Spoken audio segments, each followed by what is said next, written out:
Black Friday. It has a dark-sounding name for a reason. While some say the name simply refers to the day retailers finally go into the black and turn a profit for the year, its origins are a bit grimmer.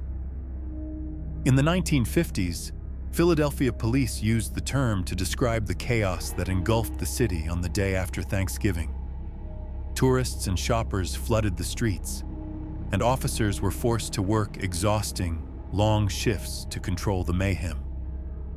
Today, that chaos is no longer confined to one city.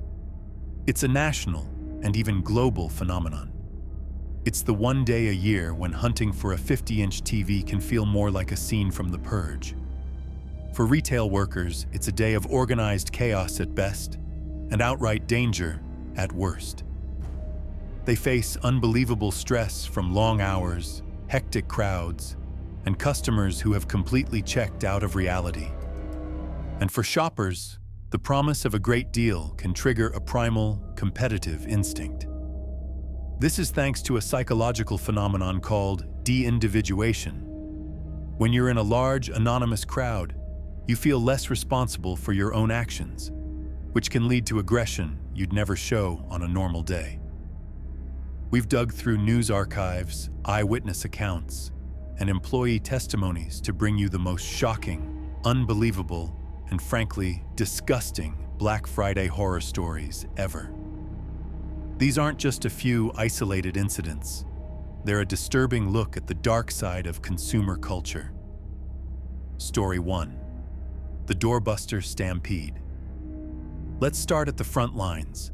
The moment the doors open, you've seen the videos, a massive crowd, buzzing and pressed against the glass, sometimes for hours in the freezing cold.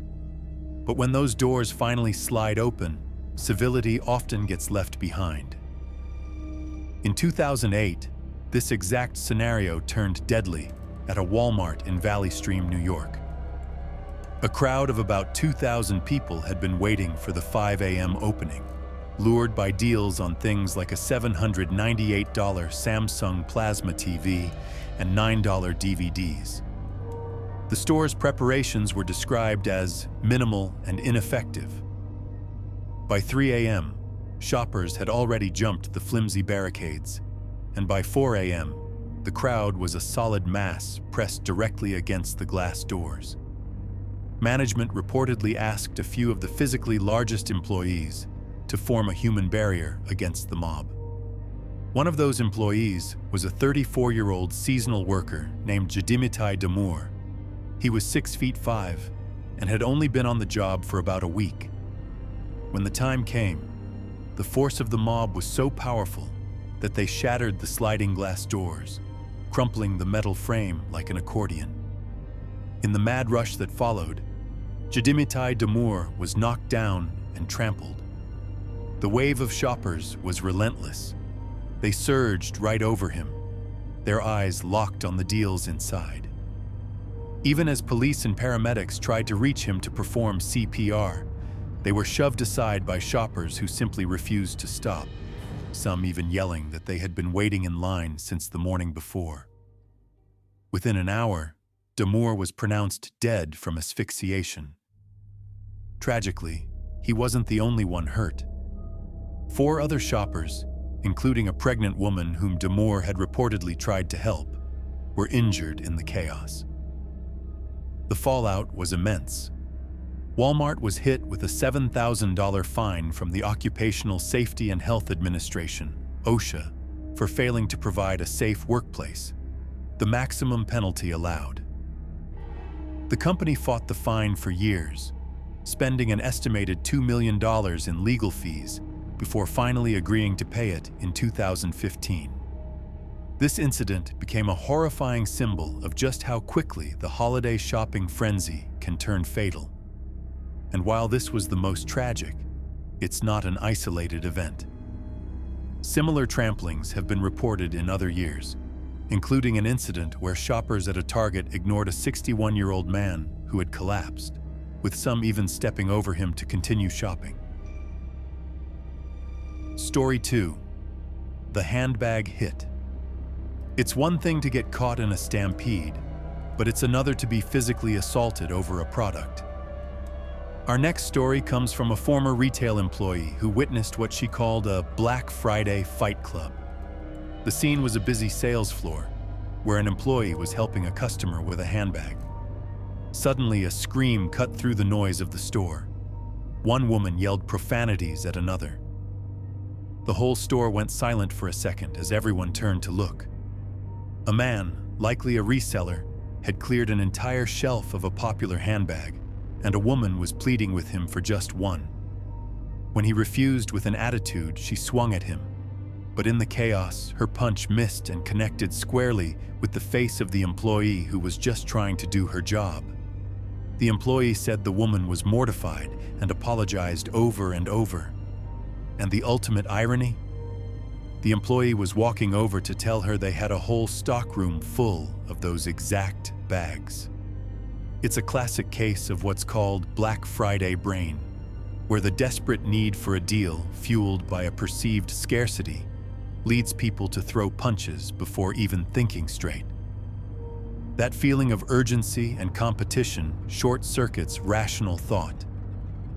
Another retail worker tells a similar story about two elderly women who practically got into a wrestling match over the last $5 calculator, ending with one calling the other a bitch as she clutched her prize in the checkout line.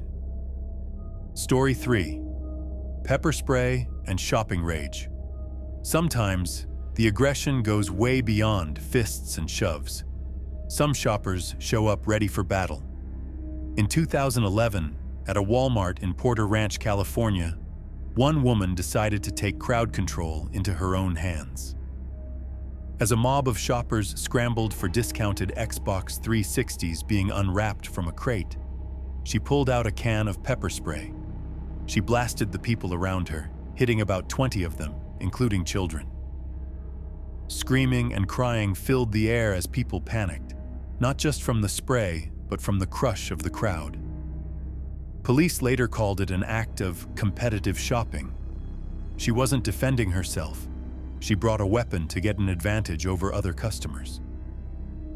In a strange twist, the woman managed to pay for her items and slip out of the store during the confusion. She turned herself in a day later, but ultimately wasn't charged due to lack of evidence.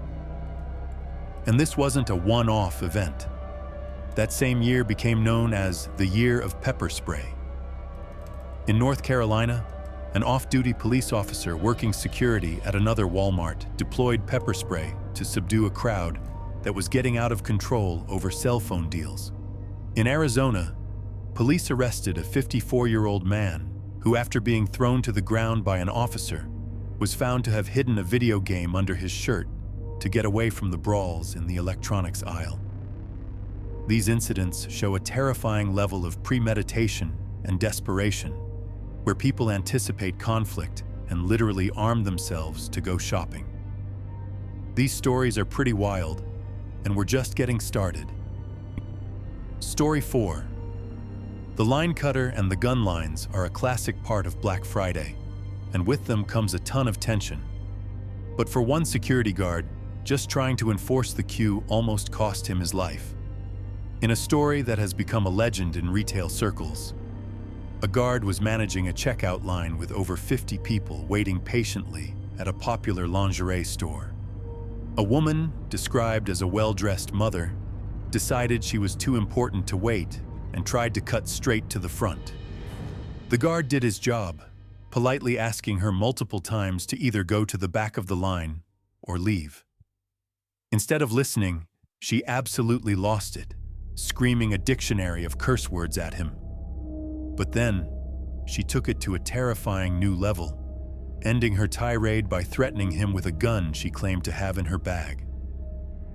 While this specific story remains an anecdote shared by retail workers, the threat of gun violence on Black Friday is very real. On the very same day as the Jadimitai Damor tragedy in 2008, two men shot each other to death at a Toys R Us in Palm Desert, California, after their female companions got into a physical fight. And the violence often starts before anyone even gets inside. In a separate, tragic incident in 2012, 2 people were shot and wounded outside a Walmart in Tallahassee, Florida, during an argument over a parking spot.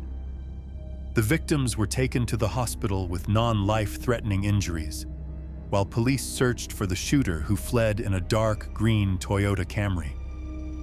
The aggression doesn't always stay in the aisles.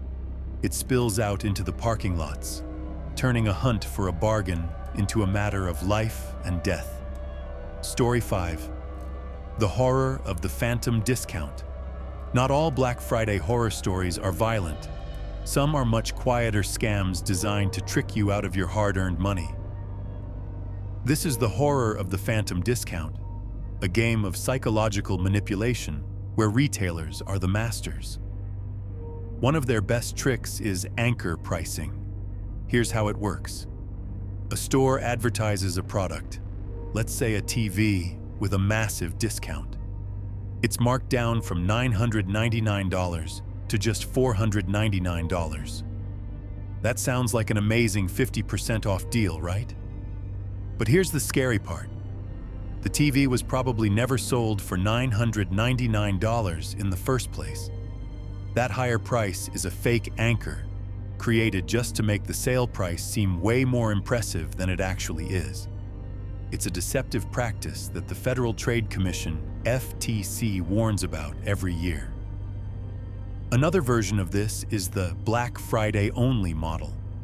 You might see a TV with a model number that's almost identical to the one you researched, but it's actually a special, stripped-down version made with cheaper parts specifically for the sale. You think you're getting a steal on a high-end product, but you're really buying an inferior version manufactured to be sold at a low price. On top of these in-store tricks, the FBI and FTC also issue annual warnings about online holiday scams. These include fake retail websites designed to steal your money and disappear, counterfeit social media ads with too good to be true prices, and phishing emails disguised as shipping notifications that aim to steal your personal information. This kind of horror story doesn't leave you with a black eye, but it can definitely leave your wallet empty and your trust in pieces. Story 6. The fitting room desecration. We've saved the most disgusting, most unbelievable story for last. It's a tale that reveals a level of human behavior so bizarre it's hard to believe. This is the story of the fitting room desecration, a legend whispered in retail break rooms everywhere. Multiple retail workers from different stores have shared variations of this truly foul incident online. In the total chaos of Black Friday, with restrooms occupied by endless lines, some shoppers decide to get creative.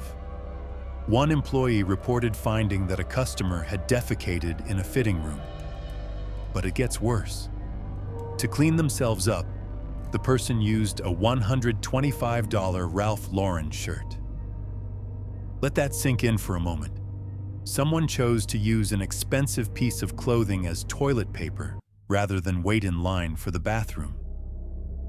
This isn't an isolated case of bad hygiene. Other employees have shared similar horror stories online, from a mother who let her child pee on the floor at a register and then told the cashier to clean it up, to discovering a woman trying to shoplift frozen lobster tails by stuffing them down her pants. These aren't just acts of desperation. They show a complete collapse of social decency. When the urge to shop and save a few bucks overpowers basic human behavior, you get what can only be described as Brown Friday. From deadly stampedes to disgusting biohazards, these stories reveal a shocking truth about Black Friday. It's a day that can bring out the absolute worst in people, fueled by deals, deadlines, and a dangerous dose of mob mentality. While millions of us shop without incident, the stories of those who don't serve as a chilling reminder of what happens when consumerism goes way too far. What's the craziest thing you've ever seen on Black Friday? Have you witnessed a fight, a stampede, or just some truly weird behavior? Let us know in the comments below. If you find these tales of retail madness as fascinating as we do, make sure to hit that subscribe button and ring the bell so you don't miss what's coming next.